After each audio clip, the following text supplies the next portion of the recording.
ఆదివారము అంటే ప్రత్యక్ష భగవానుడైన సూర్యదేవుడికి ప్రీతికరమైన రోజు.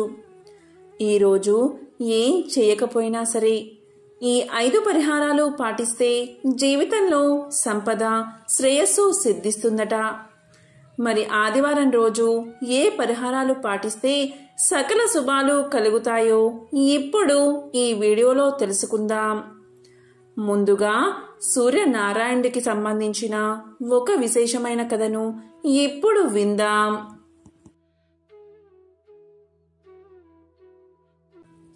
ఈ కథ బ్రహ్మ వైవత్ర పురాణంలోనిది.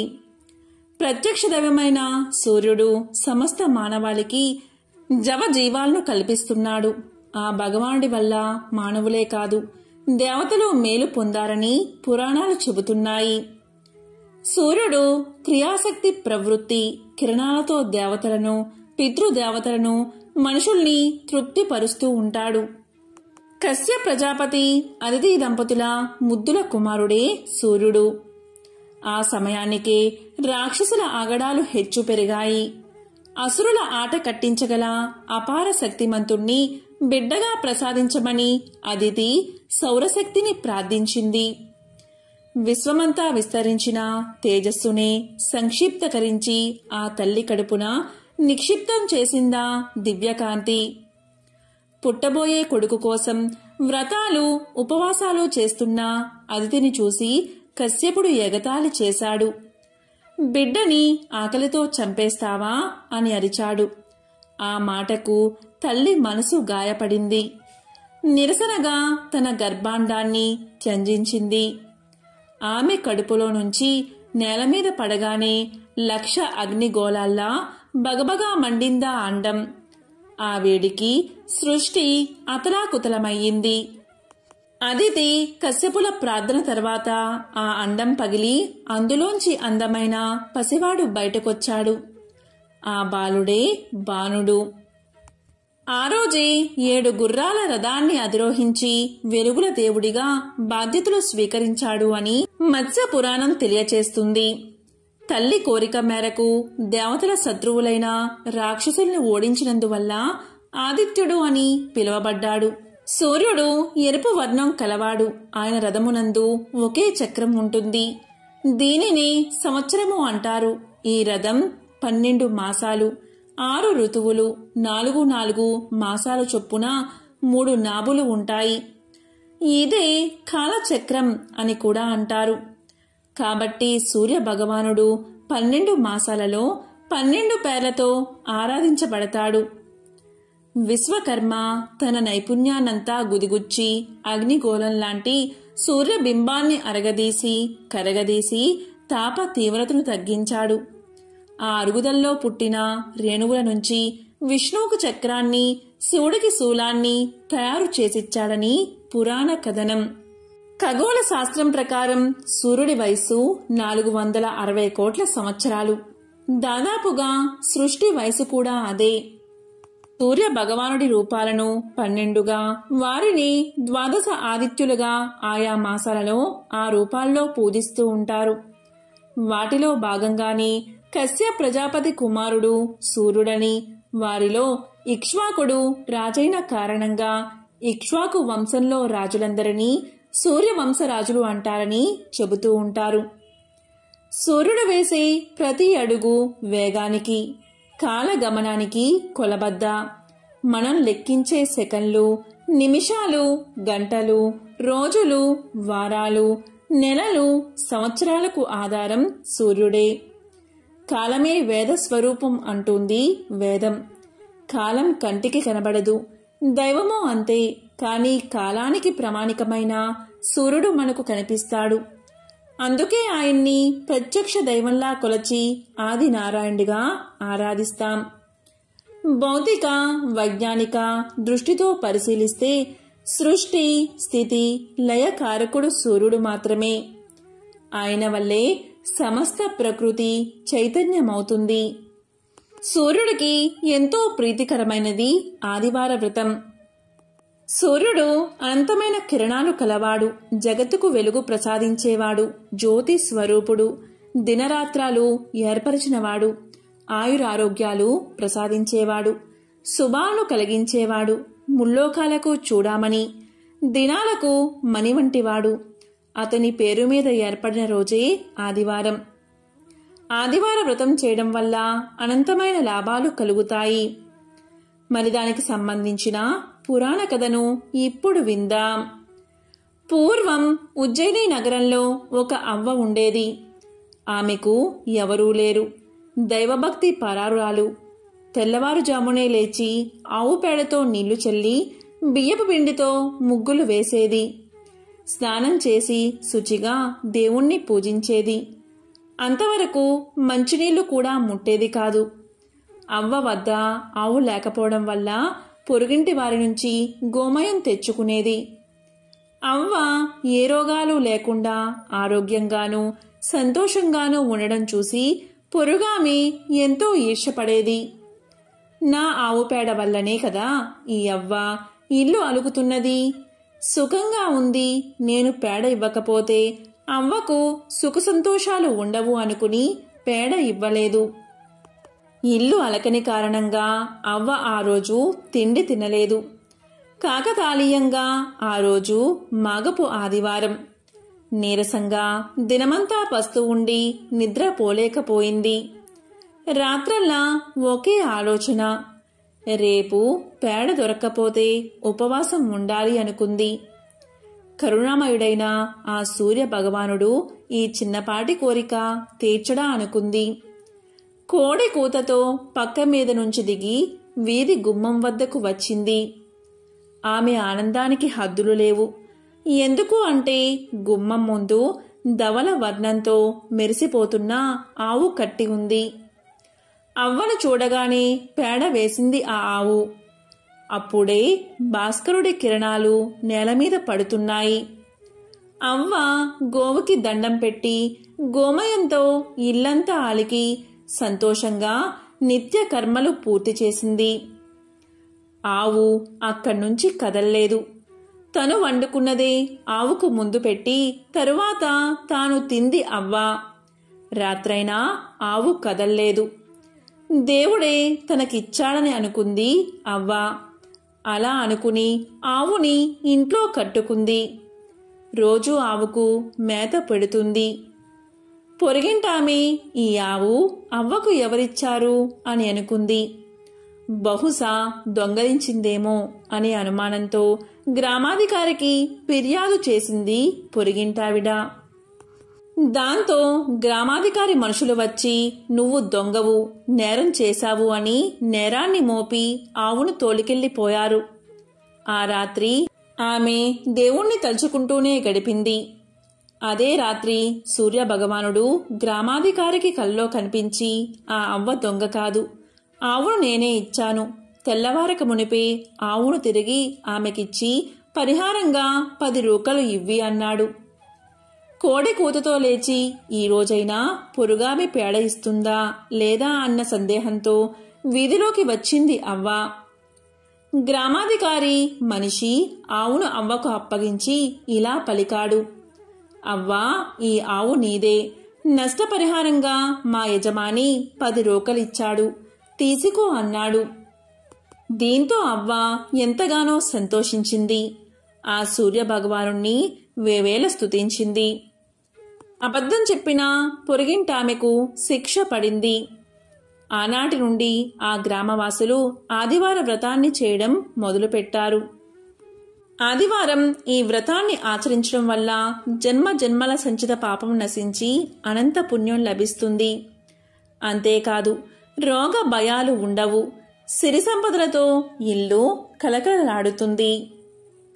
ప్రతి ఆదివారం ఏమీ చేయకపోయినా సరే ఆదిత్య హృదయాన్ని పఠించండి. ఆదిత్య హృదయం పరమ పవిత్రం. ఒక స్తోత్రరాజం వంటి మహామంత్రం. పాపాలను శాపాలను పోగొట్టి కష్టాలను తీర్చి ఆయుష్ను పెంచి అక్షర సాధనమే ఆదిత్య హృదయం. ఈ అమోఘమైన స్తోత్రరాజాన్ని శ్రీరామచంద్రుడికి అగస్త్య మహర్షి మంత్రాల వంటి మాటల్లో వివరించాడు. ఆరోగ్య భాగ్యమును సకల సంపదలను ప్రసాదించేవాడిగా ప్రత్యక్ష దైవంగా సూర్య భగవానుడి పేరు ప్రఖ్యాతి కాంచాడు. ఆదిత్య హృదయం మహాపవిత్రమైనది. దీనిని భక్తి శ్రద్ధలతో ఎల్లవెల్లలా పారాయణం చేస్తే ఇహలోకాన అన్ని రకాల సంపదలు, పరమున పుణ్యలోకాన్ని పొందుతారు. నిత్యం పారాయణం చేయలేకపోతే ఆదివారం పఠించినా చాలు. ఇలా చేస్తే న్యాయ వివాదాల్లో చిక్కుకుని కోర్టుల చుట్టూ తిరుగుతూ సతమతమయ్యేవారు దీన్ని పారాయణ చేస్తే దాని నుండి విముక్తి పొందుతారు. దరిద్రంతో బాధపడుతున్నవారు అనునిత్యం పారాయణం చేస్తే సకల అష్టైశ్వర్య సంపదలను పొందుతారు.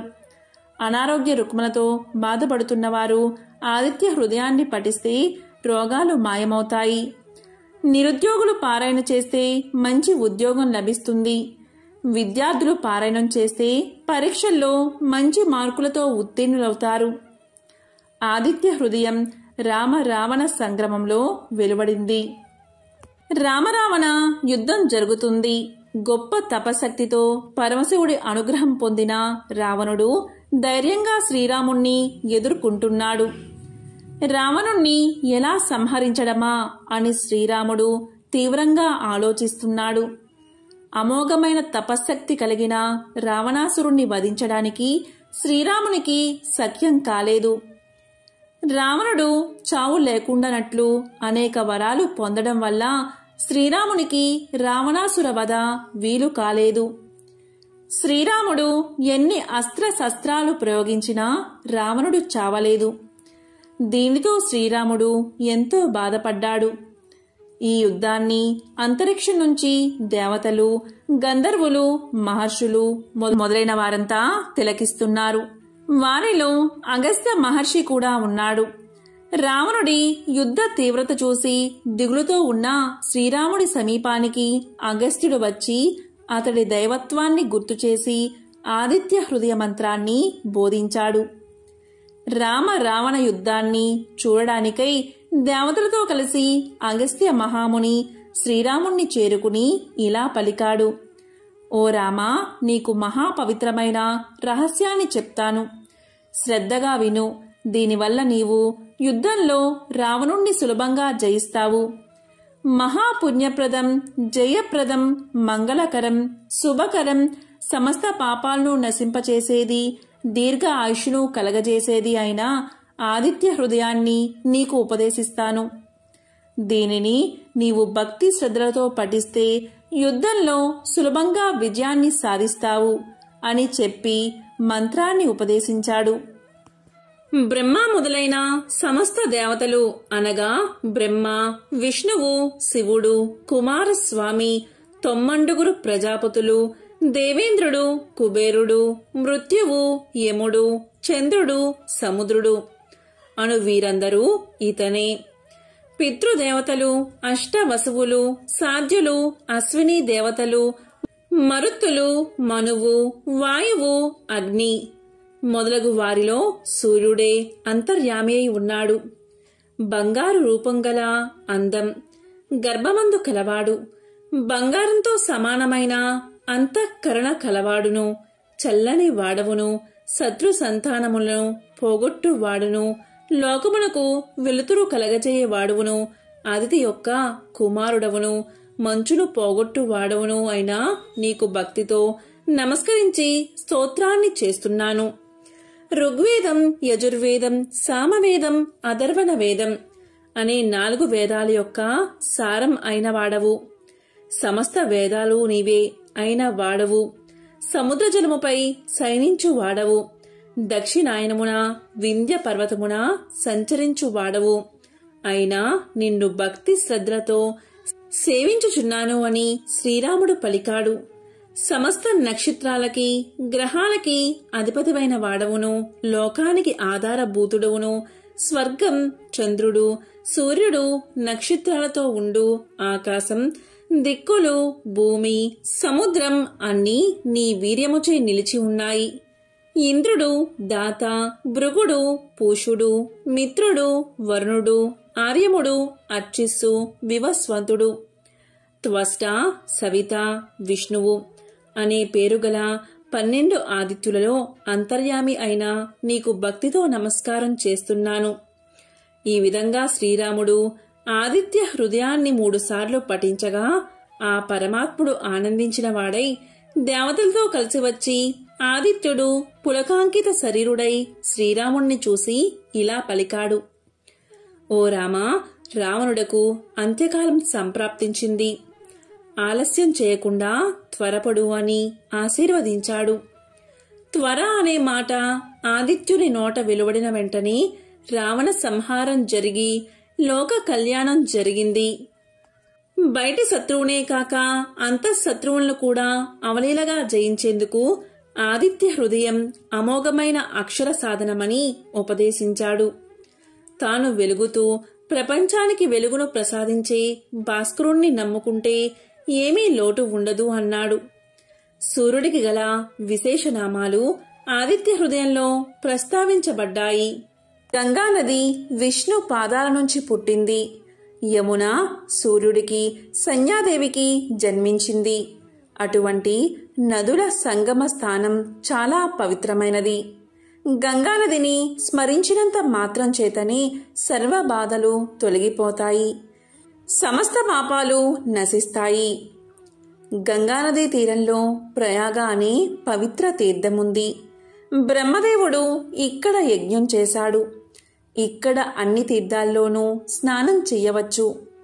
ఆ పుణ్య గంగానదిలోని నీటి బిందువులని స్పృశించినంత మాత్రం చేతనే సమస్త పాపాలు తొలగి మహాపుణ్యం కలుగుతుంది.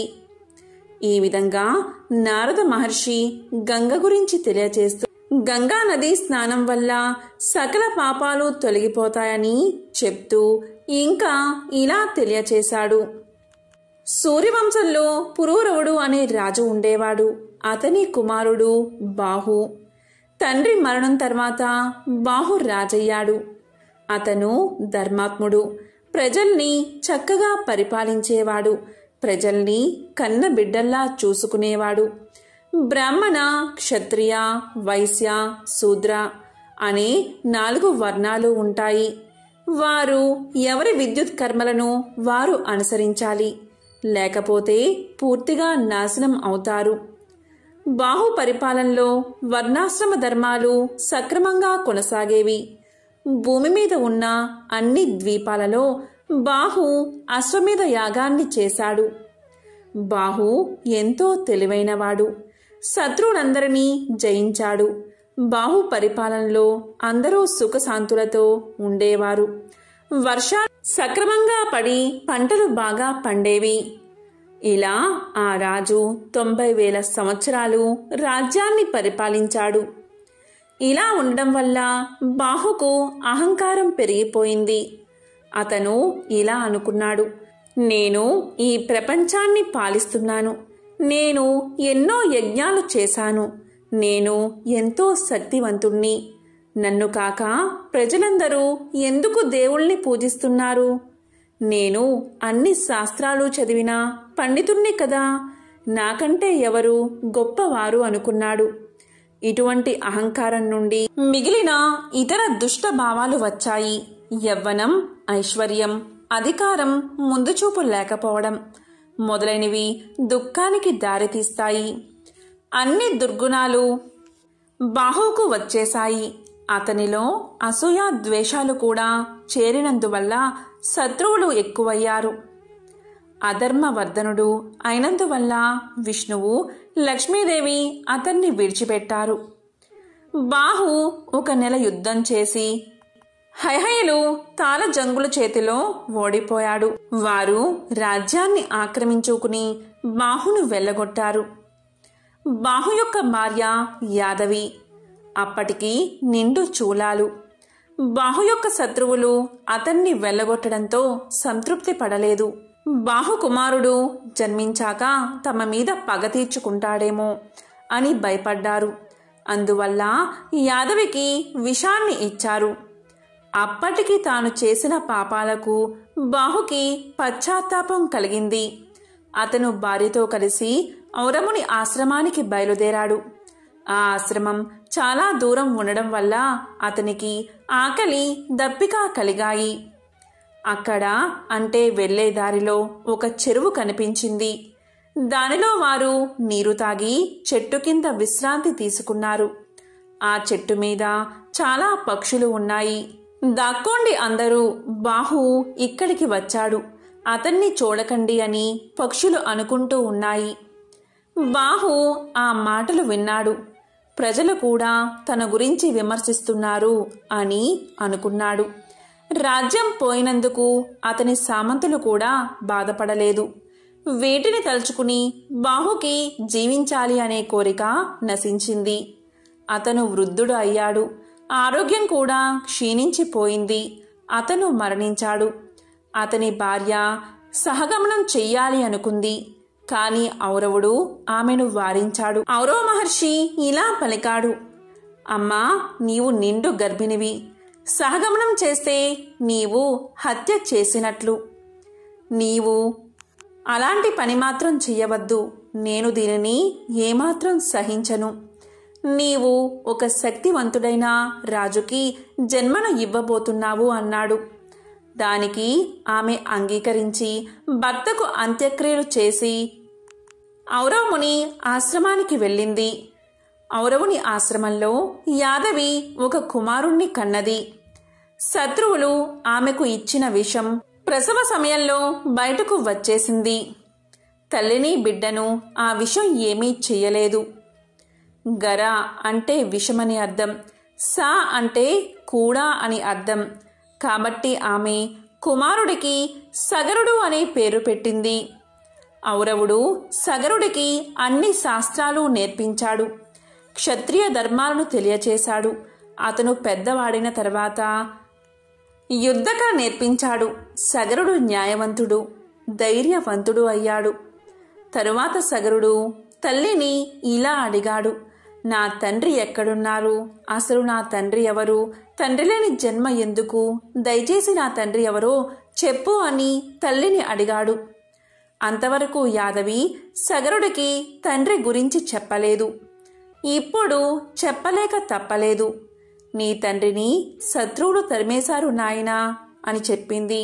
ఆ విషయం విని సగరుడు శత్రువుల మీద పగ తీర్చుకోవాలి అనుకున్నాడు.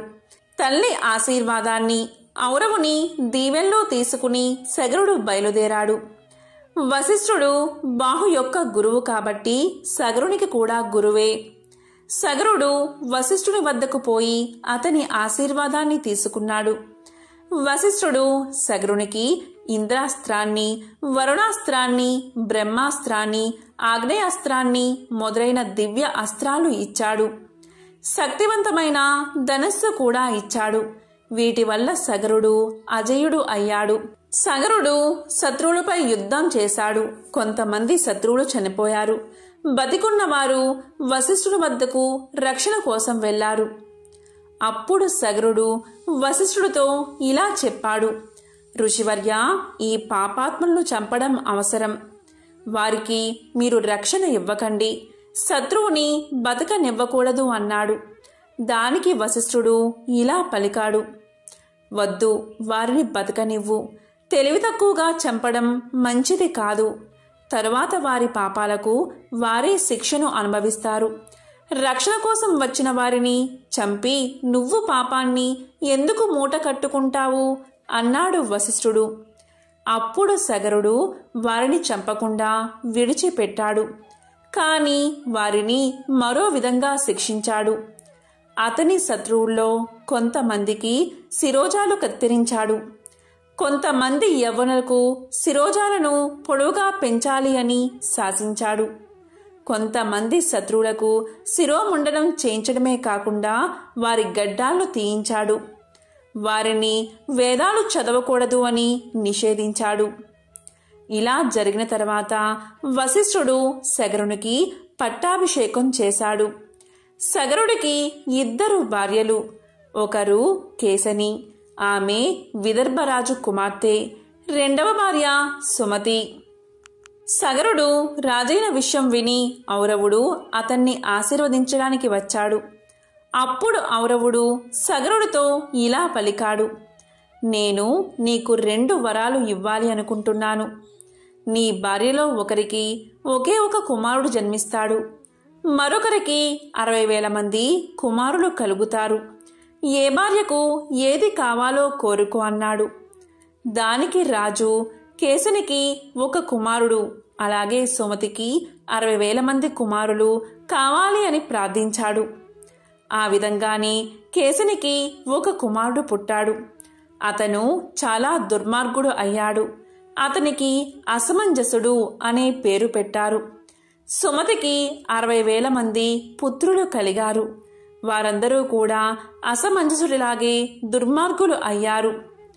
మొదట్లో సగరుడు కుమారుల గురించి పట్టించుకోలేదు.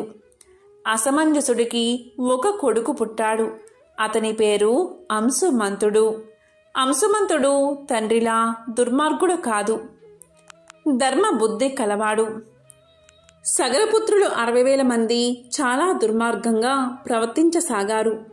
యాగాలను ధ్వంసం చేసేవారు, సాధువుల్ని హింసించేవారు, దేవతలకు ఇచ్చే నైవేద్యాలను తీసుకునేవారు, అప్సరసలను ఎత్తుకుని పోయేవారు, పారిజాత పుష్పాలను దొంగలించేవారు. ఇదంతా చూసిన ఇంద్రాది దేవతలు వారిని ఎలాగైనా నాశనం చెయ్యాలి అనుకున్నారు.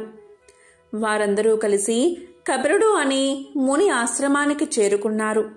కపిలుడు విష్ణు భక్తుడు. విష్ణువంతా శక్తివంతమైన వాడు. పాతాళ లోకంలో అతని ఆశ్రమం ఉంది. వారందరూ కపిలముని వద్దకు వచ్చారు. వారు ఇలా పలికారు: ఓ మహర్షి, సగరపుత్రుల నుండి లోకాన్ని కాపాడండి అని వేడుకున్నారు. దానికి ఆ మహర్షి ఇలా సమాధానం చెప్పాడు: భయపడకండి దేవతలారా, ఇతరులను బాధించేవాళ్ళు ఎంతటి పాపాత్ములైనా శిక్షను అనుభవిస్తారు. మీరు నిశ్చింతగా స్వర్గానికి వెళ్ళండి అన్నాడు. ఇంతలో సగరుడు అశ్వమేధ యాగాన్ని ప్రారంభించాడు. వశిష్ఠుడు మొదలైన ఋషులు పురోహితులుగా నిర్వహించారు. అశ్వాన్ని వదిలిపెట్టారు. ఇంద్రుడు ఆ అశ్వాన్ని దొంగలించి పాతాళ లోకంలో ఉన్న కపిలుడి ఆశ్రమంలో వదిలిపెట్టాడు. సగరపుత్రులు అశ్వం కోసం అన్ని చోట్ల వెతికారు. కాని ఎక్కడా ఆ అశ్వం కనబడలేదు. చివరకు అది పాతాళ లోకంలో ఉన్నట్లుగా తెలిసి అక్కడికి చేరుకున్నారు. అక్కడ కపిలముని ఆశ్రమం వద్ద అశ్వాన్ని చూశారు.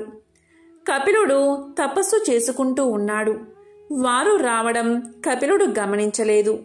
కపిలుడే అశ్వాన్ని దొంగలించాడు అని అందరూ అనుకున్నారు. కపిలుణ్ణి మందలించాలి అనుకున్నారు. ఆ దొంగని బంధించండి, అతన్ని చంపండి, చూడండి ఎలా ధ్యానం చేసుకుంటూ కూర్చున్నాడో. దుర్మార్గుల అందరూ ఇలాగే నటిస్తారు అని పలికారు సగర కుమారులు. కపిలుణ్ణి బంధించారు.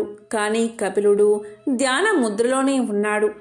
తరువాత వారు కపిలుణ్ణి తన్ని ఈడ్చుకుపోసాగారు. అప్పుడు కపిలుడు ధ్యానాన్ని వీడి వారి వైపు తీక్షణంగా చూశాడు.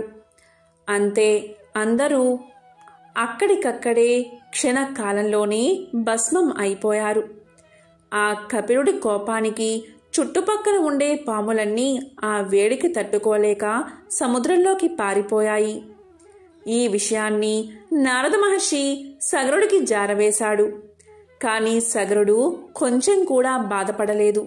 దుర్మార్గులైన తన కొడుకులు చనిపోయారని సంతోషించాడు. కాని అశ్వమేధ యాగం పూర్తి కావాలి అంటే గుర్రాన్ని తీసుకురావాలి.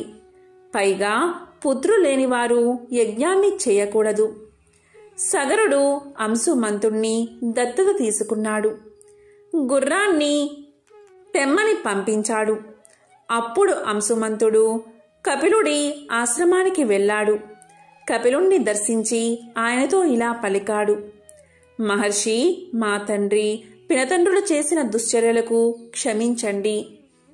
మునులు సహజంగానే క్షమాగుణం కలవారు కదా. గంధపు చెక్క సుగంధాన్ని ఏ విధంగా విరజిమ్ముతూ ఉంటుందో, హాని చేసినా క్షమించే గుణం మీ వంటి వారికి ఉంటుంది కదా. దయచేసి వారిని క్షమించండి అని ప్రార్థించాడు. అప్పుడు కపిలుడు ఇలా పలికాడు: నీ మాటలకు ఎంతగానో సంతోషించాను. ఏదైనా వరం కోరుకో అన్నాడు. దానికి అంశుమంతుడు ఇలా పలికాడు: స్వామి, నా తండ్రి పినతండ్రులు ఏ విధంగా స్వర్గానికి వెళ్తారో సెలవివ్వండి. ఇంతకంటే నేను కోరేది ఏమీ లేదు అన్నాడు. అప్పుడు ఆ మహర్షి ఇలా పలికాడు: అంశుమంతా నీ మనవడు స్వర్గం నుండి పవిత్రమైన గంగను భూమికి తీసుకువస్తాడు. అప్పుడు నీ తండ్రి పినతండ్రులకు స్వర్గ ప్రాప్తి కలుగుతుంది. వారి పాపాలు క్షమించబడతాయి. నువ్వు ముందుగా గుర్రాన్ని తీసుకుని వెళ్ళు అని దీవించాడు. అంశుమంతుడు జరిగిన విషయాన్ని సగరుడికి తెలియచేశాడు. అంశుమంతుడికి దిలీపుడు అనే కుమారుడు ఉన్నాడు. ఆ దిలీపుని కుమారుడే భగీరథుడు. భగీరథుడు ధర్మాత్ముడు, సత్యవంతుడు, ఎన్నో యాగాలు చేశాడు. ఒకసారి అతన్ని చూడడానికి యముడే స్వయంగా వచ్చాడు. అప్పుడు భగీరథుడు యముణ్ణి పూజించాడు. మానవ మాతృలైన నన్ను చూడడానికి మీ వంటి వారు వచ్చినందుకు నా జన్మ ధన్యమైంది. ధర్మం గురించి వివరించండి అన్నాడు. అలాగే పాపుల యొక్క గతి ఏమవుతుంది అని అడిగాడు. దానికి యముడు ఇలా సమాధానం చెప్పాడు: బ్రాహ్మణులకు దానం ఇవ్వడం వల్ల చాలా పుణ్యం వస్తుంది. లేదా వారికి ఉపాధి కల్పించినా సరే అంతే పుణ్యం వస్తుంది.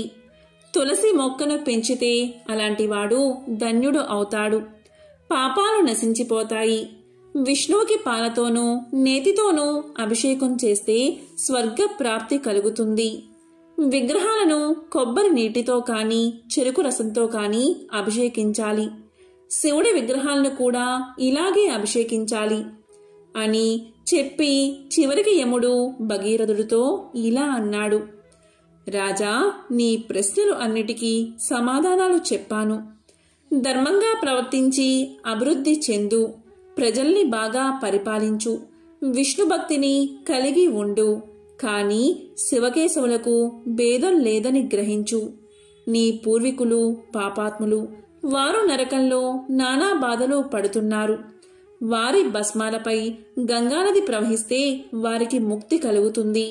నీకు ఇవే నా ఆశీస్సులు అని ఆశీర్వదించి అంతర్ధానమయ్యాడు యముడు.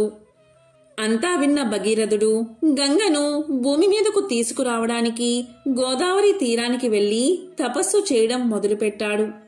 అక్కడ భృగు మహర్షి ఆశ్రమం ఉంది. అతని ఆశ్రమం చుట్టూ అనేక రకాల వృక్షాలు, పువ్వులు ఉన్నాయి. ఆ అడవిలో వన్య మృగాలు ఉన్నాయి. అనేక రకాల పక్షులు, నెమళ్ళు ఉన్నాయి.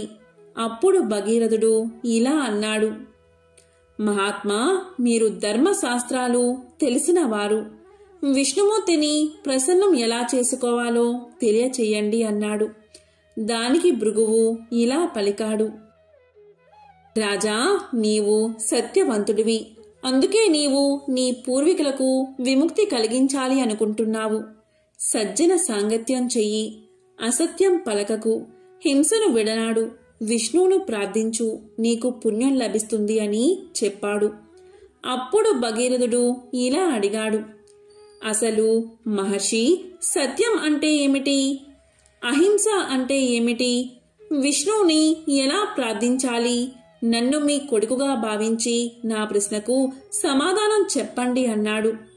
దానికి ఆ భృగు మహర్షి ఇలా సమాధానం చెప్పాడు: మతానికి విరుద్ధం కాని వాటిని చెప్పడమే సత్యం. ఇతర జీవులకు హాని కలిగించకుండా ఉండేది అహింస. ఇతరులను శత్రువులుగా భావించేవారు, మతానికి విరుద్ధంగా ప్రవర్తించేవారు మందబుద్ధులు, పాపాత్ములు. అలా చేయనివారు సజ్జనులు. వారు వేదాలను అనుసరిస్తారు. ధర్మబద్ధమైన పనులను సజ్జనులు చేస్తారు. ఇతరులకు మేలు చేస్తారు. వారికి పుణ్యం లభిస్తుంది. విష్ణువును పూజించడానికి ప్రత్యేకమైన విధానాలు ఏమీ లేవు. ఎందుకు అంటే విశ్వమంతా విష్ణువు వ్యాపించి ఉన్నాడు. సర్వజీవులు విష్ణు యొక్క అంశలే అనే భావాన్ని కలిగి ఉండాలి అని చెప్పాడు భృగు మహర్షి. ఈ మాటలన్నీ విన్న తర్వాత భగీరథుడు భృగు వద్ద సెలవు తీసుకుని తపస్సుకై అడవులకు వెళ్ళాడు. కొంతకాలం అడవిలో తపస్సు చేసిన తర్వాత హిమాలయాలకు వెళ్ళాడు. అక్కడ గంగానది ప్రవహిస్తూ ఉంది.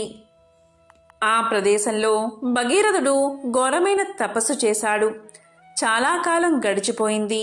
ప్రాణాయామం చేస్తూ 60,000 సంవత్సరాలు తపస్సు చేశాడు. భగీరథుని నాసిక రంధ్రాల ద్వారా పొగరావడం ప్రారంభించింది. అప్పుడు దేవతలు భగీరథుడి తపస్సుకి భయకంపితులు అయ్యారు. అతను వరాన్ని పొంది తమను స్వర్గం నుంచి గెంటి వేస్తాడు అనుకుని అతని తపస్సుకు భంగం చెయ్యాలి అనుకున్నారు. వారు క్షీరోద అనే మహాసముద్ర ప్రాంతానికి వెళ్ళి విష్ణువును ప్రార్థించారు. అప్పుడు విష్ణువు ప్రత్యక్షమై భగీరథునికి అటువంటి దురుద్దేశం లేదని దేవతలకు చెప్పి భగీరథుడికి సాక్షాత్కరించాడు శ్రీ మహావిష్ణువు.